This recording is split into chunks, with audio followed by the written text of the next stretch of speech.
අන්නතරම් පද කස්තිරම්.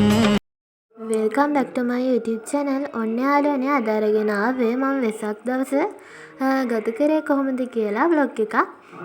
ඉතින් මම වෙසක් දවසට කලින් දවසේ වෙසක් මුණකුත් ගත්තා.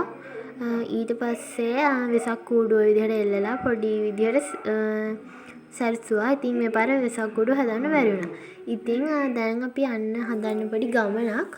අද දෙවුන්දර යන්න තමයි හදන්නේ.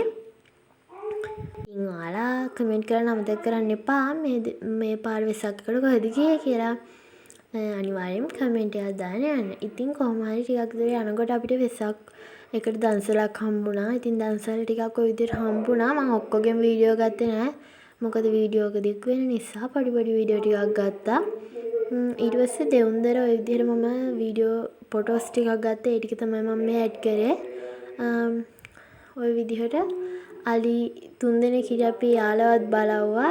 ඊට පස්සේ අපි වැඳලා එහෙම එන්න තමයි ඊට පස්සේ පිටත් උනේ. අද vlog එක එච්චර දිග නෑ. අදට මම ගිහින් එන්නම්. හැමෝම පරිස්සමෙන් සතුටින් ඉන්න. මාව subscribe කරලා තියාගන්න අමතක කරන්න එපා. කමෙන්ට් එකක් දාගෙන යන්න. bye.